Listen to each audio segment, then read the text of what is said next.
তো হ্যালো বন্ধুরা, আমি রাজ আজকে যে বিষয়টা নিয়ে কথা বলবো, ইয়েস বন্ধুরা, শাকিব খান কেন সফল সেই বিষয়টা নিয়ে আজকে আমরা কথা বলবো। একটা সময় ছিল শাকিব খান 7 থেকে 8 নম্বরে অবস্থানে ছিল বাংলাদেশের সিনেমা ইন্ডাস্ট্রিতে। এখনকার সময় সে নাম্বার 1 পজিশনে আছে এবং সে অনেকদিন যাবত 1 নাম্বার পজিশনে আছে এবং তাকে 1 নাম্বার থেকে কেউ সরাতেই পারতেছে না। হ্যাঁ হ্যাঁ হ্যাঁ হ্যাঁ ওকে এবং তার ওপরে কোনো নায়ক এখনকার ইন্ডাস্ট্রিতে নাই। এখন কিভাবে সে একজন এত বড় মেগাস্টার হয়ে উঠলো সেই বিষয়টা নিয়ে আজকে আমরা কথা বলবো। তা 1999 সালে শাকিব খান সিনেমা ইন্ডাস্ট্রিতে আবির্ভূত হয় এবং সিনেমা ইন্ডাস্ট্রিতে প্রথম তার সিনেমা রিলিজ করে 1999 সালে এবং তার প্রথম সিনেমা মোটামুটি চলে এবং তারপরে তার একটার পর একটা সে সিনেমা করে এবং চেষ্টা করে এবং নিজের অভিনয়কে দিন দিন গ্রোথ আনে এবং একটার পর একটা সে সিনেমা করে। সেই সিনেমাগুলো কোনোটা সফল কোনোটা ব্যর্থ হয়। সিনেমা ইন্ডাস্ট্রিতে সে তখনকার সময়ও 7 থেকে 8 নম্বরেই ছিল। তারপর 5 নম্বরে, তারপর 4 নম্বরে, এভাবে সে ছিল এবং তার তখনকার সময়ে নাম্বার 1 পজিশনে ছিল মান্না। ইয়েস বন্ধুরা, 2000 সাল, 2001 সাল, 2002 সাল সব পজিশনে সে ছিল। মান্না ছিল 1 নাম্বার পজিশনে এবং সে মহানায়ক হয়ে উঠছিল। কথা কি ক্লিয়ার না ভেজাল আছে? কিন্তু তখনকার শাকিব খানের কোনো গুরুত্ব ছিল না।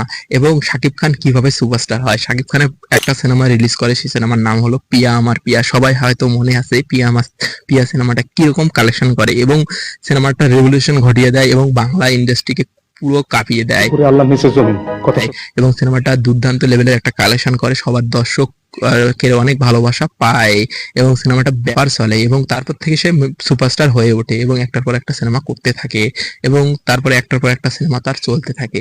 একদিকে মান্না চলে যায়, তারপরে পুরো ইন্ডাস্ট্রির দায়ভার শাকিব খানে নিয়ে ওঠে এবং তার 1 বছরে 4 থেকে 5টা সিনেমা রিলিজ করে, কখনো 6টা, কখনো 7টা। আমি দেখেছি কখনো 1 বছরে 10টা সিনেমা সে রিলিজ করে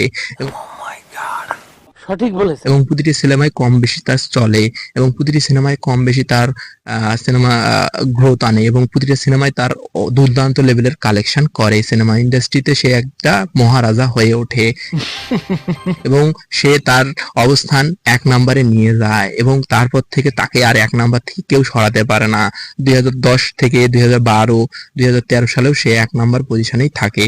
হ্যাঁ মাঝে মধ্যে তার একটু খারাপ ফেজ দিয়ে যেতে হয়, সেটা সমস্ত নায়কের ক্ষেত্রে একটা সময় আসে তার খারাপ পেসে যায় এবং সে একটার পর একটা সিনেমা করে এবং সে ইন্ডিয়াতে যায়ও সিনেমা করে এবং ইন্ডিয়ান আর্টিস্টদের সাথেও সে সিনেমা করে। সেই সিনেমাগুলো বাম্পার কালেকশন করে এবং দুই বাংলাতে সে সমানভাবে জনপ্রিয়তা লাভ করে। কি সুন্দর, আমি বিশ্বাস করি না। বলেন কি? এবং একটার পর একটা তার সিনেমা চলে। মাঝখানে 2018 সাল থেকে তারপরে সে হারিয়ে যায় এবং বাইরের দেশে থাকা শুরু করে। 2018 সালে হয়তো মেবি বা 2019 সালে হয়তো সে বাইরের দেশে যায়। নিঃসন্দেহে তুই ঠিক কথা বলেছিস। বাইরের দেশে যায়, সে নিজেকে ঘষা মাজা করে সে দিয়ে আবার ব্যাক করে এবং তারপরে সে লিডার আমার বাংলাদেশ এই সিনেমাটা রিলিজ করে এবং এই সিনেমাটা ফ্লপ হয়।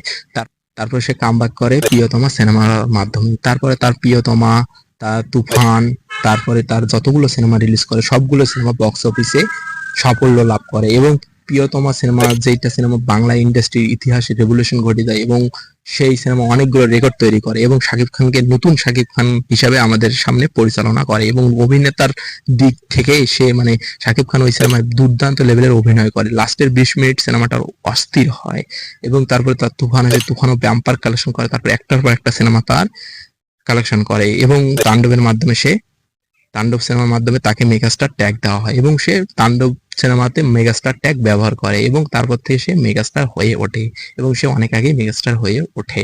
তাই এই ছিল পুরো ভিডিওটা। ভিডিও ভালো লাগলে অবশ্যই লাইক করবেন, কমেন্ট করবেন, শেয়ার করবেন, আমাদের চ্যানেল নতুন হলে চ্যানেলটাকে সাবস্ক্রাইব করবেন। Bye bye.